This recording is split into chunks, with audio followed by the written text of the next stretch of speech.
peu le message que j'avais donné. Mais durant cette semaine-là, j'étais en train de méditer en fait là, sur d'autres passages. Le Seigneur m'a mis des choses à cœur que j'aimerais qu'on partage en ce matin. Alléluia. Amen. Hier, j'étais en train de parler avec mon témoin qui est au Mexique. Et puis sa femme était en train de nous bénir pour l'œuvre qu'on fait, pour les messages qu'on met sur internet, les messages, les vidéos qu'on envoie et tout ça. Et puis il m'a dit quelque chose qui m'a vraiment étonné. Il dit, mais quand tu parles là, c'est ton fils qui crie à côté qu'on entend. Amen. Donc faisons un effort en fait pour maintenir les enfants le plus qu'on peut. Alléluia. Parce qu'aujourd'hui, hier j'ai discuté aussi avec le frère Alain parce que le site dont on avait parlé, la parole vivifiante.net, on va mettre ce site là, juste avant, ça va fonctionner bientôt. Alléluia, on est en train de régler certains détails. Ce sont les choses qui vont aller un peu partout. Donc on enregistre, il faut qu'on fasse attention par rapport au bruit. Amen. Alors, nous allons prendre notre Bible dans le livre de 1 Roi chapitre 18. C'est une histoire que nous connaissons très bien. L'histoire du mont Carmel, le conflit qu'il y a eu entre Élie et les 850 prophètes, les 450 prophètes de Baal et les 400 prophètes d'Astarté. 1 Roi 18. On va aller à partir du verset 16.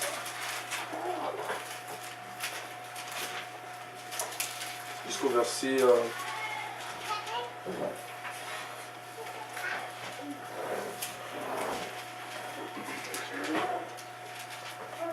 jusqu'au verset 39. 1 Roi 18, verset 16 jusqu'au verset 39. C'est quand même une longue lecture. Amen. Parce qu'il y a quelqu'un pour faire la lecture. Abdias alla à la rencontre d'Akab et lui fit son rapport.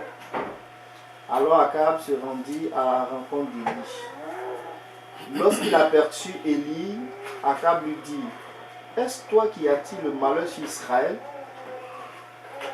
Élie répondit, « Ce n'est pas moi qui attire le malheur sur Israël. Au contraire, c'est toi et la maison de ton père, puisque vous avez abandonné le commandement du Seigneur Yahweh et que tu as suivi les Baals.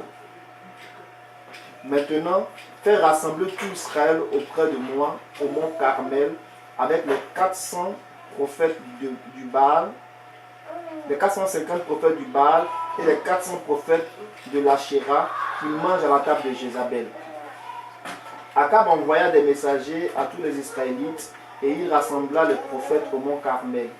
Alors Élie s'approcha de tout le peuple et dit, « Jusqu'à quand sauterez-vous d'un pied sur l'autre?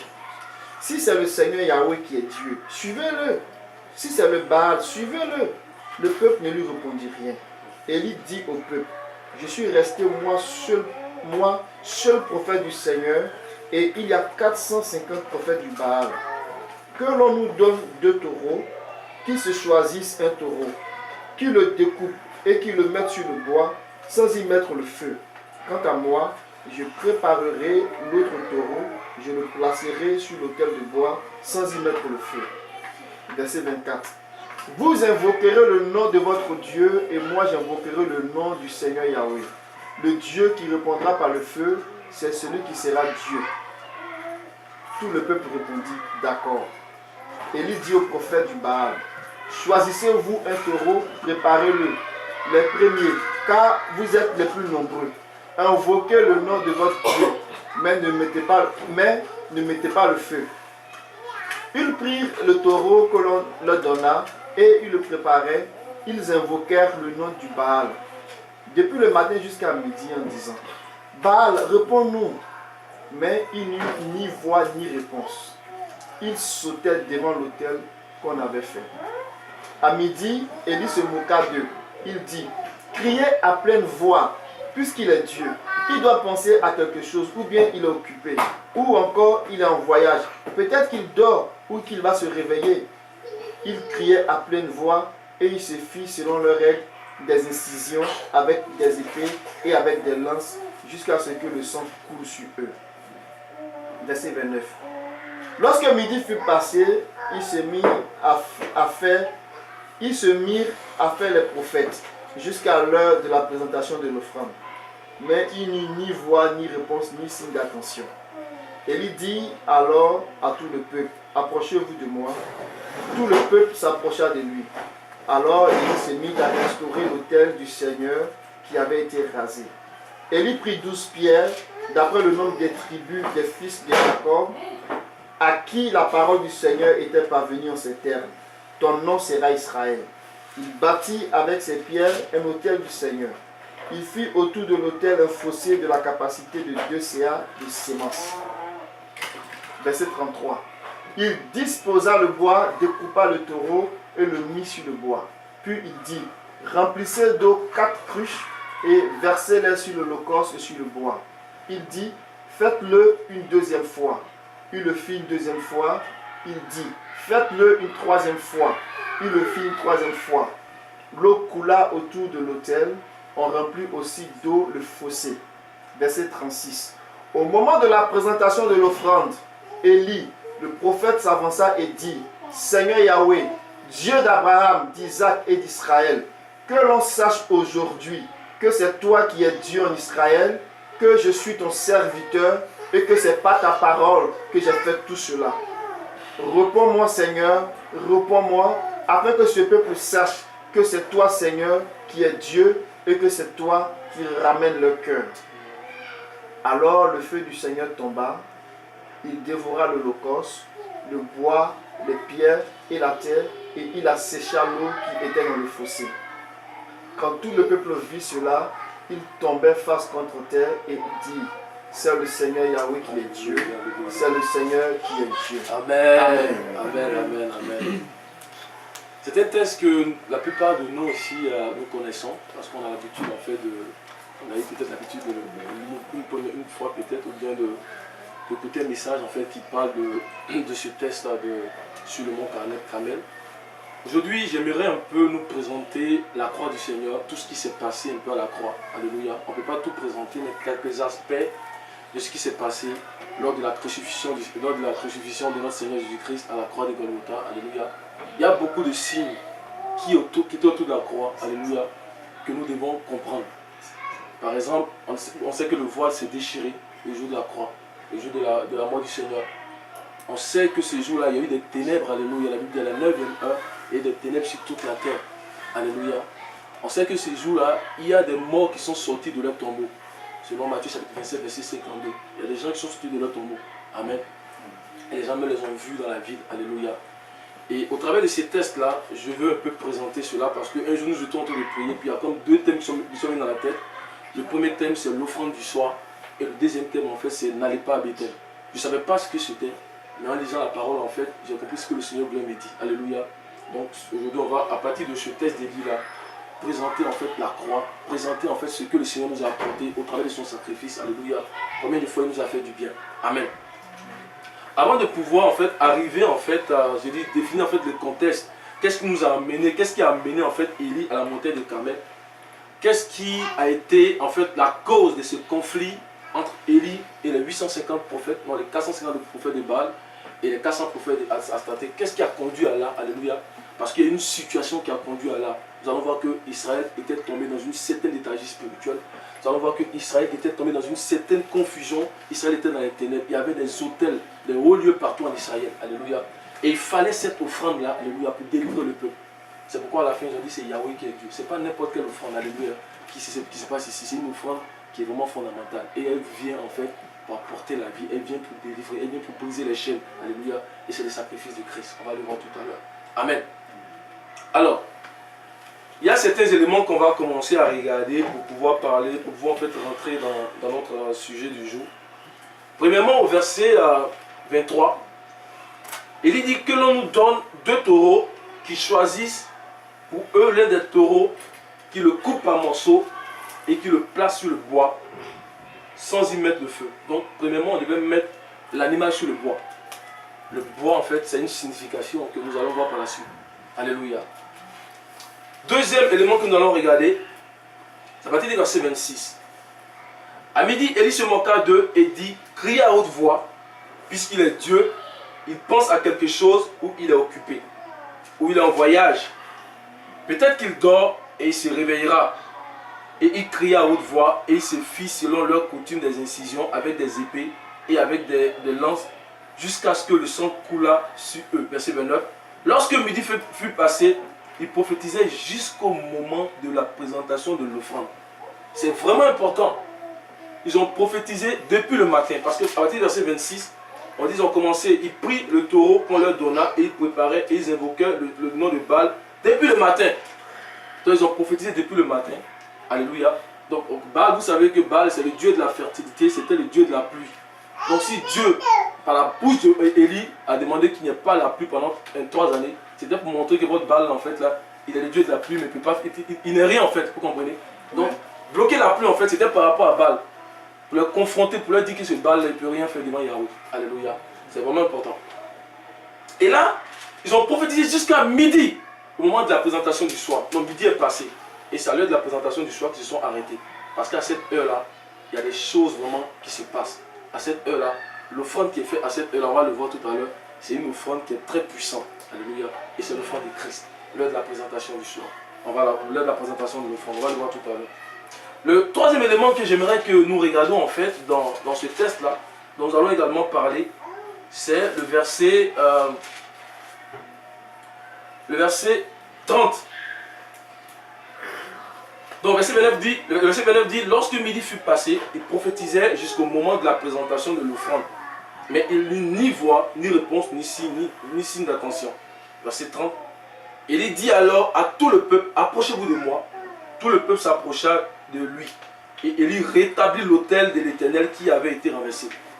Donc le rétablissement de l'autel. Avant toute chose, il a d'abord rétabli l'autel qui avait été renversé. Alléluia. On va voir qu'il faut que l'autel soit rétabli.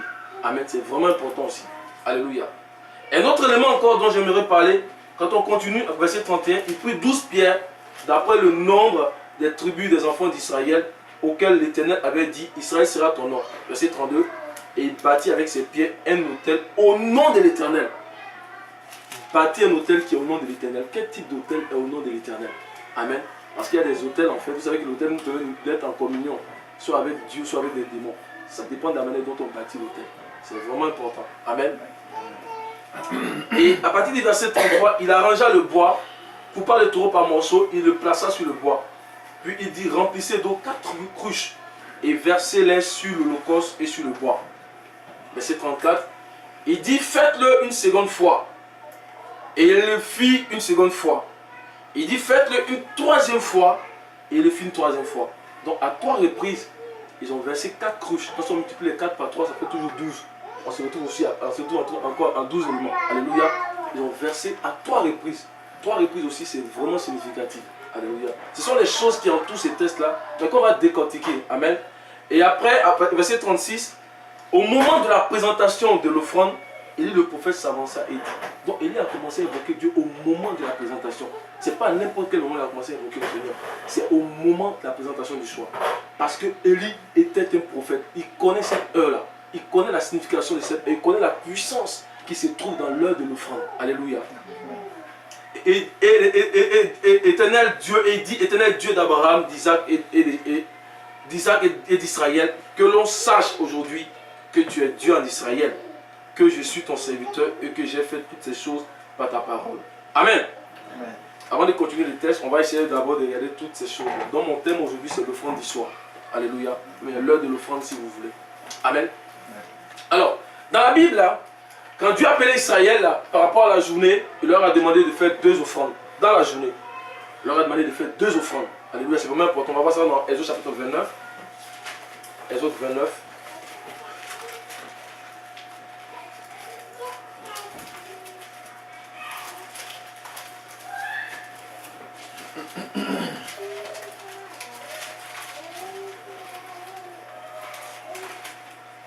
On va partir du verset 38. Verset 38, verset 39. Voici ce que tu offriras sur l'autel. 2 agneaux d'1 an chaque jour à perpétuité. Tu offriras l'un des agneaux le matin et l'autre agneau entre les 2 soirs. Amen. Souvenons-nous que les prophètes de Baal ont prophétisé, amen, du matin jusqu'à après-midi.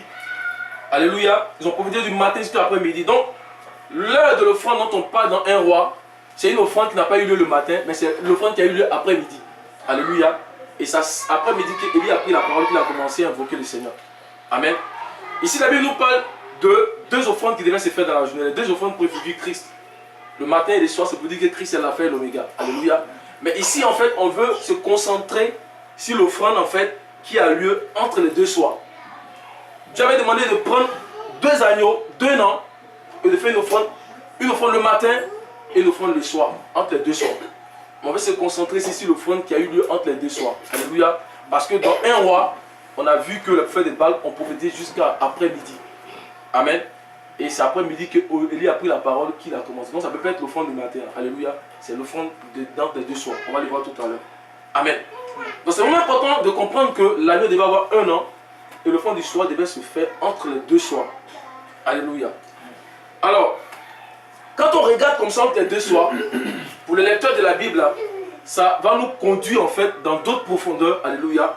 Ça nous rappelle en fait une offrande très importante qui a eu lieu à un moment donné dans la vie de la nation hébreu. Alléluia. Ça nous rappelle une offrande très importante qui a eu lieu et qui a même changé la vie des Hébreux, qui a même changé la vie de l'humanité. Alléluia. Et cette offrande, on la voit dans Exode chapitre 12. Exode 12. On va lire du verset 1. À partir du verset 1.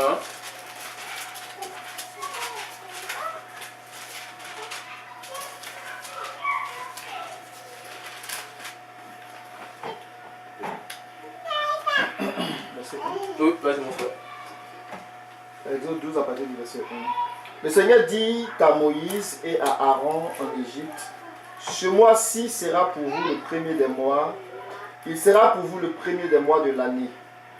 Dites à toute la communauté d'Israël, le 10e jour de ce mois, on prendra un mouton ou une chèvre pour chaque famille, une bête par maison. Verset 4. Si la famille est trop peu nombreuse pour une bête, elle la prendra avec le voisin le plus proche de la maison, selon le nombre de personnes à nourrir. Ou à nourrir. Vous répartirez cette bête d'après ce que chacun peut manger. Ce sera une bête sans défaut, un mâle d'1 an. Vous pourrez prendre un agneau ou un chivreau. Vous le tiendrez en réserve jusqu'au 14e jour de ce mois. Toute l'assemblée de la communauté d'Israël l'immolera à la tombée du soir. On prendra de son sang et on en mettra sur les 2 montants, sur le linteau de la porte des maisons où l'on mangera. Amen. Amen. Donc, lui, sa version est déjà bien traduite, on dit à la tombée du soir. Mais vous voyez dans d'autres versions, dans lui, c'est on dit entre les 2 soirs. Alléluia. On dit entre les 2 soirs. Qui a cette version-là? Voilà, qui peut lire assez rapidement. Quelqu'un peut lire ça également. Lire le moment où on parle, le verset où on dit entre. Verset 6, c'est ça. Vous le garderez jusqu'au 14e jour de ce mois, et toute l'assemblée d'Israël l'immolera entre les 2 soirs. Amen. Amen. Donc, on a vu que Élie a commencé à invoquer le Seigneur. Alléluia. Après l'offrande, à l'heure de l'offrande qui a lieu après midi. Alléluia. On a vu dans Exode qu'il y a 2 offrandes que Dieu avait demandé à Israël. Il y avait l'offrande du matin et il y avait l'offrande du soir. Et que ça ne pouvait pas être l'offrande du matin parce qu'Élie a commencé à invoquer après midi. Alléluia. On est arrivé ici et dans Exode chapitre 29, on a vu que l'agneau devait avoir 1 an. Alléluia. Et immoler l'agneau en fait entre les 2 soirs. On est arrivé ici dans Exode chapitre 12. On sait ce qui se passe ici. On sait que c'était lors de la 10e plaie. Alléluia. À la sortie de l'Égypte. L'exode, ça signifie sortie. À la sortie de l'Égypte, que Dieu avait demandé de faire ce sacrifice-là. Alléluia. Il avait demandé de prendre un agneau à partir du 10e jour et de le conserver le 14e jour. Pourquoi il fallait le conserver? Parce qu'il fallait être sûr que l'agneau est sans défaut. On ne molle pas un agneau qui a des défauts. Alléluia. Dans ce type de sacrifice-là, il faut que l'agneau soit sans défaut. C'est pourquoi Dieu a demandé de le conserver jusqu'au 14e jour. Pour le regarder, pour voir vraiment s'il n'a pas de défauts. Parce que ce sacrifice est très important. Amen. Et on voit au verset 5, il dit ce sera un agneau sans défaut, mâle âgé d'1 an. Comme dans Exode chapitre 29, on nous dit que l'agneau devait avoir 1 an. Alléluia. Et quand on continue, à partir du verset 6, il dit vous le garderez jusqu'au 14e jour de ce mois et toute l'assemblée d'Israël immolera entre les 2 soirs. Alléluia. Donc on se retrouve dans l'offrande du soir dont parle Exode chapitre 29. Amen. Et cette offrande, on sait que c'est l'offrande de la Pâque. Alléluia. Lisons le verset 11 de Exode chapitre 12. Le verset 11 pour confirmer que c'est l'offrande de la Pâque. Voici comment vous le mangerez. Une ceinture à vos reins, vos sandales aux pieds et votre bâton à la main. Vous le mangerez à la hâte. C'est la Pâque du Seigneur. Alléluia. Amen. Dans cette offrande d'histoire là, c'est la Pâque du Seigneur. Alléluia. C'est la Pâque du Seigneur. Or, nous savons que cette offrande là est une préfiguration d'une offrande plus grande, d'une offrande de réalité, d'une offrande qui allait nous apporter la vie, qui est l'offrande de Jésus-Christ même. Alléluia. Quand on lit dans 1 Corinthiens chapitre 5, le verset 7, l'apôtre Paul nous confirme cela. 1 Corinthiens chapitre 5, verset 7.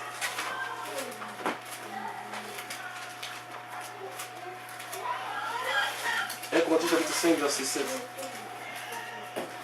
Purifiez-vous du vieux levain pour être une pâte nouvelle, puisque vous êtes sans levain, car le Christ, notre Pâque, a été sacrifié. Alléluia. Amen. Donc, l'offrande qui a lieu au moment où Élie est en train d'invoquer là, alléluia, c'est l'offrande qui préfigurait l'offrande de Christ. Amen. À l'heure où Élie est en train d'invoquer là, c'est l'heure qui préfigurait l'offrande de Christ. Nous allons voir que l'offrande de Christ aussi a eu lieu le soir. Alléluia. Parce que Dieu, quand il fait des choses, il les fait de façon à ce que ça puisse en fait être homogène. Amen. C'est vraiment important. Et regardons également aussi dans Jean chapitre 1, verset 29, pour comprendre que c'est Christ qui est l'agneau. Jean 1, verset 29. Jean chapitre 1, verset 29. Le lendemain, il vit Jésus venant à lui et il dit: voici l'agneau de Dieu qui ôte le péché du monde. Amen. Ça, c'est l'agneau qui ôte le péché du monde. Alléluia. Dans l'ancienne alliance, les animaux, quand on les tuait, la Bible dit qu'ils couvraient.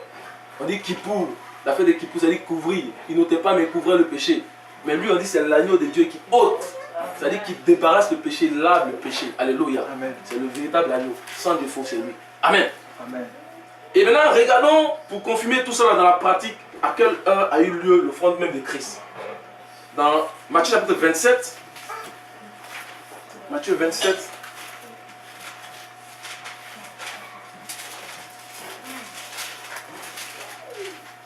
regardons à partir du verset 45. 45. Depuis la 6e heure jusqu'à la 9e, il y eut des ténèbres sur toute la terre. Et vers la 9e heure, Jésus s'écria d'une voix forte: Élie, Élie, lama sabachthani, c'est-à-dire: mon Dieu, pourquoi m'as-tu abandonné? Quelques-uns de ceux qui étaient là, l'ayant entendu dire, ils appellent Élie. Et aussitôt, l'un d'eux courut prendre une éponge qu'il remplit de vinaigre et, l'ayant fixé à un roseau, il lui donna à boire. Mais les autres disaient: laisse, voyons si Élie viendra le sauver. Jésus poussa de nouveau un grand cri et rendit l'esprit. Alléluia. On est depuis la 6e heure jusqu'à la 9e heure. On ne précise pas l'heure, mais on sait qu'on est dans l'après-midi. Parce que la 6e heure, c'est quelle heure normalement? La première heure, c'est les Juifs, c'est quoi? C'est 6 heures. Alléluia. La première heure, c'est les Juifs, c'est 6 heures. Donc la 9e heure, c'est autour de 15 heures par là. Alléluia. Et on dit c'est à cette 15e heure là qu'il y a eu des ténèbres sur toute la terre. Donc l'offrande de Christ même a eu lieu, en fait, le soir. Alléluia. Donc Dieu qui fait les choses, il fait pour que les Écritures en fait soient vraies. Amen. Il ne fait pas faire pour que les Écritures soient vraies. Amen. On va regarder entre les deux soirs parce que j'ai vu trop de commentaires sur internet entre les deux soirs là.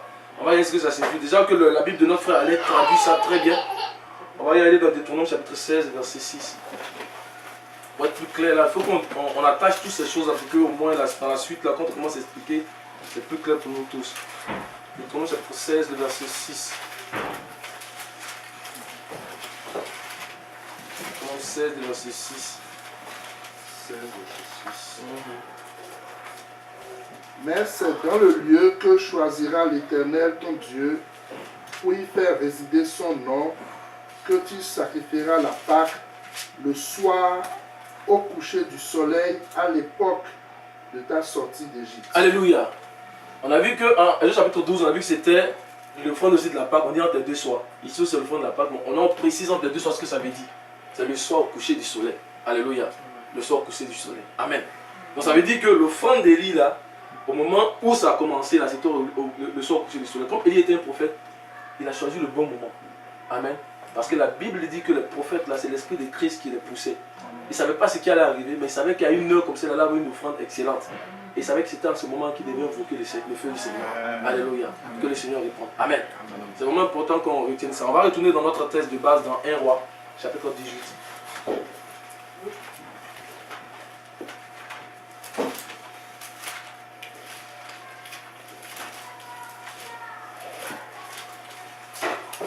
On va aller à partir du verset 36.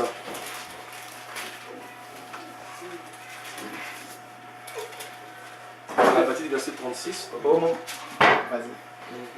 Au moment de la présentation de l'offrande, Élie le prophète s'avança et dit: Éternel Dieu d'Abraham, d'Isaac et d'Israël, que l'on sache aujourd'hui que tu es Dieu en Israël, que je suis ton serviteur et que j'ai fait toutes ces choses par ta parole.